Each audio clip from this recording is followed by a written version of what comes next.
মুজিবরে ফুটা করতে সাকুল্যে ৩০০ সোলজার গেছিল। জিয়াকে হত্যা করতে গেছিল মাত্র ৪০ জনের একটা দল। একটা কু করতে বেশি লোক লাগে না রে বেকুবের বাচ্চা গান্ডু। বাংলাদেশ ঘর পড়া গরু, তা আমরা সিঁদুরে মেঘ দেখলে ভয় পাবো। ৮টা এপিসি আর ১৬ জীব সৈনিক যে কোনো দুর্ঘটনা ঘটানোর জন্য যথেষ্ট। নিজেদের একটা নৌবহর শান্তির সময় এক জায়গা থেকে অন্য জায়গায় গেলে শত্রু দেশকে ইনফর্ম করে সেনাবাহিনী, সিভিল প্রশাসনকে না জানায় গভীর রাতে এপিসির মুভমেন্ট, এটা কোনোভাবেই গ্রহণযোগ্য না। সোজা কথা, ফুল স্টপ। আমার আশঙ্কা যে এটা ওয়াকার একটা পরীক্ষা করেছে যে আমরা কেমন রিয়াক্ট করি। গান্ডুদের আফসোস যে এটা কেন পিনাকে আগে জানলো, তারা কেন জানলো না আগে? আগে জানবো কেমনে রে বেকুবের বাচ্চা, তোরা তো নিজের দলের নেতাকেই রক্ষা করতে পারিস, তোরা তো ঘুমেছিল যখন জিয়াউর রহমানকে খুন করে, হত্যা করে। চট্টগ্রাম ক্যান্টনমেন্ট থেকে ওই চট্টগ্রাম সার্কিট হাউস, এটা ১০-১১ মাইল না ১২ মাইলের মতো না? এই ১২ মাইল আসলো একটা গ্রুপ সন্দেহজনক ইয়েতে, কেউ খেয়াল করলো না। এই তো হইতেছে ইন্টেলিজেন্স। তো ঘুমেছিল কে তোরা? তো তো জায়গায় থাকলে কবার পারলুনি যে আমরা যাচ্ছি বাঁচানোর জন্য, যাচ্ছি আমাদের প্রেসিডেন্টকে? পারিস নাই তো। সজাগ থাকলে তো করবো। তো ঘুমাস তো, নাক ডেকে ঘুমাস। তা ঘুমানোর সময় আবার নাকও ডাকে তোকে। এডিটর সাহেব নাক ডাকার এনে সাউন্ড দেন, ট্যাঙ্কার নাক ডাকে বিএনপির লোকগুলো, সেটা দেখি না। কেউ কইতেছে, আমি আরো কেন কনফার্ম হইলাম না। আর আমার কাছে তো রিয়েল টাইম তথ্য আছে সিভিল প্রশাসনের শীর্ষ পর্যায় থেকে। ৪৬ ব্রিগেডের ব্রিগেড কমান্ডার মফিজুলের ফোনে ১০০০টা ফোন করা হয়েছে নানা মানুষকে দিয়া, আর মফিজ মিয়া ফোন ধরে না। তো আপনার কি মনে হয় যে সে ঘুমাইতেছিল?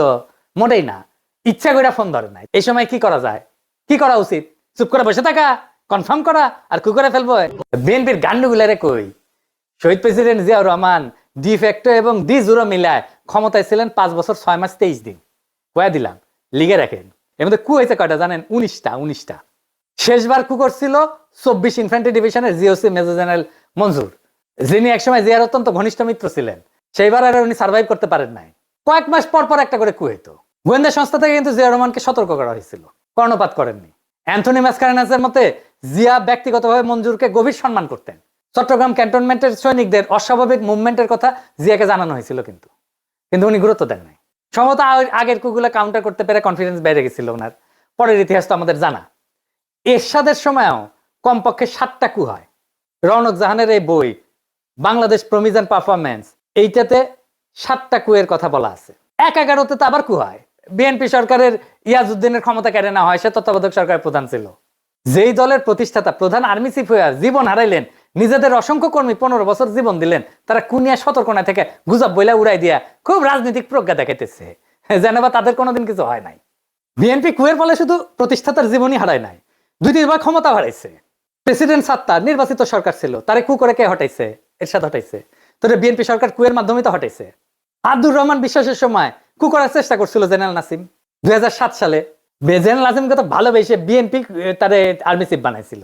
তো তারপরে তারেক রহমানকে দইরা নির্যাতন করছে কে? আর্মি করছে তো নাকি? এই আর্মিরাই তো ম্যাডামকে মনিলরের বাড়ি থেকে বের করে ওই বাড়ি মাটির সাথে মিশিয়ে দিছে। 111-এর কু কইরা বিএনপির প্রেসিডেন্ট ইয়াজউদ্দিনকে হটাইলো না তত্ত্বাবধায়ক সরকারের প্রধানের পদ থেকে। এই সে সেনাবাহিনী চাইছে, দেখলো না পিলখানায় তাদের সহকর্মীদের প্রাণ দেয়াকে?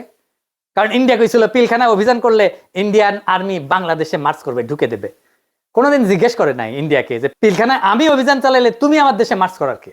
এই সেনাবাহিনীর ক্যান্টনমেন্টের ভিতরে আয়নাঘর হইল। এই সেনাবাহিনী ২০২৪-এর জুলাই আগস্টে গুলি চালাইলো, ছাত্র জনতা মারলো, আশ্রয় দিল আওয়ামী লীগ আর পুলিশের দুর্বৃত্তদের, পালাই যাইতে দিল নিজের বাহিনীর দুর্বৃত্ত জেনারেলদের, এমনকি আওয়ামী লীগের নেতাদেরকেও। এরপরে এদের শিক্ষা হয় না। কি প্রগাঢ় বিশ্বাস এদের এই জেনারেলদের প্রতি।